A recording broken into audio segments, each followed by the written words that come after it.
હાલ ઊભો છું આરાધના સોસાયટી તિથલ રોડ પાસે આવેલી આ સોસાયટી છે. છેલ્લા 1.5 થી 2 મહિનાથી અહીંના રહીશો ગંદા પાણીના લીધે પરેશાન છે, હેરાન છે. અમે ઘણાનો સંપર્ક કર્યો, એટલે નગરપાલિકાવાળાનો ને બધાનો. એ લોકો કામ કરવા આવે છે, પણ ગોકળ ગાયની જેમ કામ ચાલે છે, ધીમું ધીમું. 2 મહિનાથી પાણી ગંદુ આવે છે. અમને કેવી રીતે ઉપયોગ કરવો તે અમને જ નથી સમજ પડતી. ડ્રેનેજનું લાઈન જોડાઈ ગઈ છે ને વાસ મારે છે. અમારે વાસણ, લુગડા, કપડાં અને નાહવા ધોવા માટે બી પાણી વાપરી શકાય એવું નથી, એટલું ગંદુ પાણી આવી રહ્યું છે. એની સાથે બધી જીવાતો પણ આવે છે પાણીમાં. બધા સિનિયર સિટીઝનો જ વધારે રહે છે, તો એ લોકોનો જો પ્રોબ્લેમ વધારે વધી જાય તો પછી તો ક્યાં જવાનું બધા લોકોએ. આના સેમ્પલ બી અમે આપી ચૂક્યા છીએ, પણ હજુ એમાં કંઈ પણ ફોલ્ટ પકડાયો નથી. કોઈ ગેસ્ટ આવે તો બી અમને શરમજનક લાગે કે આવી રીતે અમે લોકો રહીએ છીએ, એ લોકો અમારા માટે એવું વિચારે કે આ લોકો આવી રીતે રહે, તો હવે અમારે કરવાનું.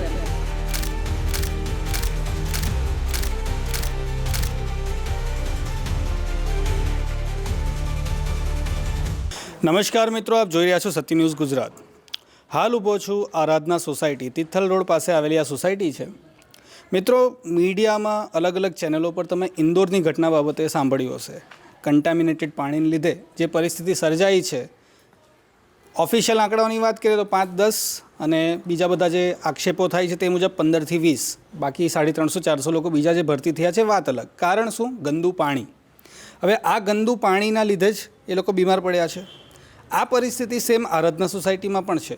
છેલ્લા 1.5 થી 2 મહિનાથી અહીંના રહીશો ગંદા પાણીના લીધે પરેશાન છે, હેરાન છે. અલગ અલગ જગ્યાએ ફરિયાદો કરી, વિભાગોના લોકો પણ આવ્યા, પ્રયત્ન કરી રહ્યા છે, પરંતુ કંઈ નિકાલ આવતો નથી. હવે વિચારવાનું એ રહ્યું કે કોઈ પ્રયત્ન કરી રહ્યું છે, એટલું જ ખાલી શું સંતોષકારક હોઈ શકે? નિકાલ જોઈએ ને. પાણી જીવન જરૂરિયાતની વસ્તુ, એના વગર તો ચાલે નહીં. અને એ જ જ્યારે ગંદુ આવે તો એના થકી ઇન્દોર જેવી જો પરિસ્થિતિ સર્જાય તો જવાબદારી કોની બનશે? એ વિભાગોની જ ને, એ અધિકારીઓની જ ને, જે તે સત્તામાં બેસેલા લોકોની જ ને. વાત કરીશું આજ સોસાયટીના રહીશો સાથે. એમના જ મુખે જાણવા ઈચ્છીશું કે ભાઈ 1.5-2 મહિનાથી એ લોકો કઈ પરિસ્થિતિમાંથી પસાર થઈ રહ્યા છે અને આગળ એ લોકોની શું ઈચ્છા છે કે આ બાબતે શું થાય. બેન, આપનું નામ જાણી શકું? રાજેશ્રી ઠાકોર, જતીન ઠાકોર. બેન, 1.5-2 મહિનાથી તમે લોકોએ જણાવ્યું અહીંયા આ પરિસ્થિતિ છે. ક્યારથી આ પરિસ્થિતિ ચાલુ થઈ, કઈ રીતની પરિસ્થિતિ છે અને તમે કોને કોને સંપર્ક કર્યો અને તમને શું જવાબો મળ્યા અને હાલની શું પરિસ્થિતિ છે એ પણ જણાવશો. અમે ઘણાનો સંપર્ક કર્યો, એટલે નગરપાલિકાવાળાનો ને બધાનો. એ લોકો કામ કરવા આવે છે, પણ ગોકળ ગાયની જેમ કામ ચાલે છે, ધીમું ધીમું. પણ નથી થતો, એનો કંઈ સુલે થયો જ નથી હજુ સુધી. 2 મહિનાથી પાણી ગંદુ આવે છે. અમને કેવી રીતે ઉપયોગ કરવો તે અમને જ નથી સમજ પડતી. એટલે અમારે બહારથી પાણી માંગીને અમારે ઉપયોગ કરવો પડે છે એનો. ગંદુ પાણી તમે કહો છો એટલે કઈ રીતનું પાણી? ડ્રેનેજનું લાઈન જોડાઈ ગઈ છે ને વાસ મારે છે.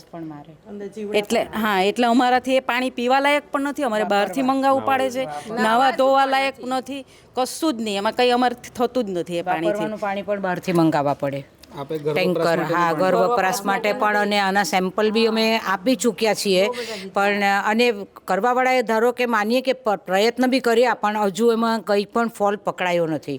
તો હવે કરવું શું? તમે કહો તેમ આજનો હેડલાઇન જુઓ પેપરના પાનાની, એ તો આપણે ત્યાં બને તો નહીં ચાલે. અને અહીંયા તો કદાચ પહેલું થઈ જાય. અહીંયા થવાની શક્યતા જલ્દી, કારણ કે અહીંયા 1.5-2 મહિના ઉપર થઈ ગયા. સોસાયટીમાં બધા સિનિયર સિટીઝનો જ વધારે રહે છે, તો એ લોકોનો જો પ્રોબ્લેમ વધારે વધી જાય તો પછી તો ક્યાં જવાનું બધા લોકોએ. નાહવા વખતે પણ પાણી નથી સારું આવતું, તો નહાવાતું પણ નથી, એમને ઊભા થઈ જવું પડે. તો એવું તો પછી 2 મહિનાથી ચાલે છે, તો એમ તો શારીરિક માંદગી પણ બધાને વધી જશે. તો પછી ક્યાં જવું ને કોને કેવું? સરકાર જ નથી.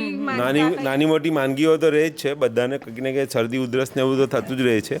અને અમારે વાસણ, લુગડા, કપડાં અને નાહવા ધોવા માટે બી પાણી વાપરી શકાય એવું નથી, એટલું ગંદુ પાણી આવી રહ્યું છે. એની સાથે બધી જીવાતો પણ આવે છે પાણીમાં.